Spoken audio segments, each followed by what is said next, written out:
ಅಭ್ಯಾಸ ಮಾಡ್ಕೊಂಡು ಹೋಗ್ತಾ ಇದೆಯಲ್ಲ. ಈಗ ತಾನೇ ಹೇಳಿದ್ರು ನರಸಿಂಹಮೂರ್ತಿ ಅವರು, ಮೈಸೂರವರು ನಾನು ಓದ್ಮೇಲೆ ಮರ್ತು ಬಿಡ್ತಾರಂತ. Out of sight out of mind ಅನ್ನೋದು ಇದರಲ್ಲೇ ಇದೆ, ಇಂಗ್ಲೀಷ್ನಲ್ಲಿ ನಾಣ್ಣುಡಿನೇ ಇದೆ. ಯಾರು ಕಣ್ಣಿಗೆ ಕಾಣಲ್ಲ ಮರ್ತೋಗ್ಬೇಕು, ಅದು ಮಾನಸದ ಪ್ರವೃತ್ತಿ. ಅದಕ್ಕೆ ಏನಂದರೆ ಯಾವಾಗಲೂ ಕೂಡ ನಾವು ಕಣ್ಣಿಗೆ ಕಾಣಿಸ್ತಾ ಇರ್ಬೇಕಂತೆ. ಹಾಗೆ ನಿಮ್ಮ ಅಭ್ಯಾಸ ನಿಮ್ಮ ಮುಂದೆ ಇರಬೇಕು. ನಿಮ್ಮ ಅಭ್ಯಾಸ ಇದ್ದಷ್ಟು ಕೂಡ ನೀವು ಮುಂದಕ್ಕೆ ಈ ಒಂದು ಕ್ಷೇತ್ರದಲ್ಲಿ ಮುಂದೆ ಬರ್ಬೋದು. ಯಾಕಂದರೆ ಬರ್ತಾ ಬರ್ತಾ ಬರ್ತಾ ಈ ಕಲೆಯಿಂದ ಹತ್ರ ಈಗ ನೋಡಿ ಮೈಸೂರಲ್ಲಿ ಸಾಂಸ್ಕೃತಿಕ ಕೇಂದ್ರ, ಇಲ್ಲಿ ಎಲ್ಲ ಕಲೆಗೂ ಕೂಡ ಪ್ರೋತ್ಸಾಹ ಸಿಗ್ತಾ ಇದೆ, ಪ್ರೋತ್ಸಾಹಕರಿದ್ದಾರೆ, ವೇದಿಕೆ ಇದೆ, ಎಲ್ಲ ಇದೆ. ಈಗ ಅವರೇ ಹೇಳಿದಾಗೆ ಬೇರೆ ಬೇರೆ ಊರುಗಳಿಗೆ ಹೋದಾಗ ಅಲ್ಲಿ ಪ್ರೋತ್ಸಾಹ ಕಡಿಮೆ.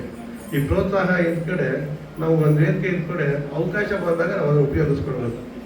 ಉಪಯೋಗಿಸ್ಕೊಂಡಾಗ ನಾವು ಈ ಕಲೆನ ಮುಂದೆ ತೊಗೊಂಡೋಗ್ಬೇಕು. ಈ ವಿದೇಶಗಳಲ್ಲೂ ಅಷ್ಟೇ ಇಂಥ ಕಲೆಗಳಿಗೆ ಹೆಚ್ಚಿನ ಒಂದು ಆದ್ಯತೆ ಸಿಗ್ತಾ ಇದೆ. ನಮ್ಮ ಸಂಸ್ಕೃತಿ ಪರಂಪರೆಯನ್ನು ನಾವು ಕಾಪಾಡ್ಕೊಳ್ಬೇಕು. ಎಲ್ಲರೂ ಅವರನ್ನು ಕಾಪಾಡ್ಕೊಳ್ಳೋದೇ ನಾವು ಕೂಡ ಕಾಪಾಡ್ಕೊಳ್ಬೇಕು. ಇಂಥ ಒಂದು ಪ್ರಾಕಾರಗಳು ಬೇರೆ ಯಾರು ಕೂಡ ಕಲೀಲಿಕ್ಕಾಗಲ್ಲ. ನಮ್ಮಂಥ ಸಂಸ್ಕಾರ ಪರಂಪರೆ ಇರೋಂಥವ್ರಿಗೆ ಮಾತ್ರ ಕಲೀಲಿಕ್ಕೆ ಸಾಧ್ಯ ಅಂತ ಹೇಳ್ತಾ ಇವತ್ತು ಇಬ್ಬರು ಮಹನೀಯರಿಗೆ ಪ್ರಶಸ್ತಿಯನ್ನು ಕೊಟ್ಟಿದ್ದಾರೆ. ಕಲಾಶ್ರೀ ಪ್ರಶಸ್ತಿ ಕಳೆದ ವರ್ಷ ನನಗೂ ಕೂಡ ಕೊಟ್ಟಿದ್ದು. ಇಬ್ಬರು ಕೂಡ ಅವ್ರು ಇದ್ದಿದ್ರ ಬಗ್ಗೆ ಮಾತಾಡೋಕ್ಕೆ ಚೆನ್ನಾಗಿರ್ತಿತ್ತು. ನರಸಿಂಹಮೂರ್ತಿ ಅವ್ರ ಜೊತೆ ಭಾಳಷ್ಟು ಸರಿ ಮಂಡ್ಯಕ್ಕೆ ಬಂದಾಗ ನನ್ನ ವಂಶ ಸಾಹೇಬ್ಗೆ ಹೇಳ್ತಿದ್ದೆ, ನೋಡಿ ಅವರು ಒಳ್ಳೆ ಪೊಲಿಟಿಷಿಯನ್ಸ್ ಥರ ಮಾತಾಡ್ತಾರೆ, 1 ಗಂಟೆ ಮಾತಾಡ್ತಾರೆ. ಹಾಗೆ ಅವ್ರು ಭಾಳ ಚೆನ್ನಾಗಿ ಮಾತಾಡಿದ್ರು, ಭಾಳ ವಿಷಯಗಳು ತಿಳ್ಕೊಂಡಿದ್ದಾರೆ. ತನಿಖಾ ವರದಿ ಬಗ್ಗೆ ಅವರು ನಾನು ನೋಡಿದ್ದೀನಿ, ಡೆಪ್ತಲ್ಲಿ ಹೋಗಿ ಅವರ ಲೇಖನಗಳನ್ನು ಪ್ರಕಟ ಮಾಡೋದು, ಅದಕ್ಕೆ ಅವರು ಪ್ರಸಿದ್ಧಿ. ಇನ್ನು ನಮ್ಮ ವಿಕ್ರಮ್ ಉತ್ತಣ್ಣ ಅವರು ನಮ್ಮ ಕಲೆ ಸಾಹಿತ್ಯ ಪರಂಪರೆ ಬಗ್ಗೆ ಭಾಳ ಅವ್ರದ್ದೇ ಆದ ಅಭಿಮಾನ ಇಟ್ಕೊಂಡು ಅದಕ್ಕೆ ಹೆಚ್ಚು ಆದ್ಯತೆ ಕೊಡ್ತಾ ಇರೋದನ್ನು ನೋಡಿದ್ದೀವಿ.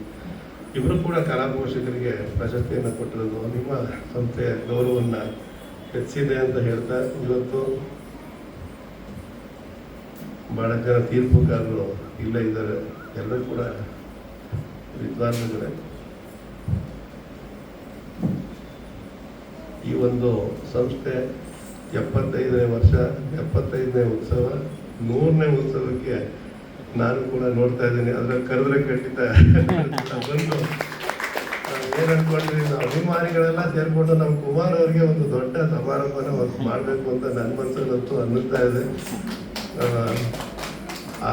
ಹೆಚ್ಚು ಅದು ಆದಷ್ಟು ಬೇಗ ಬರಲಿ. ಯಾಕಂದರೆ 25 ಇದಾಗೋದೇನು ಜಾಸ್ತಿ ಅಲ್ಲ, ಇನ್ನೇ 1.5 ವರ್ಷ ಆಗೋದ್ರಲ್ಲಿ ಆಗೋಗುತ್ತೆ.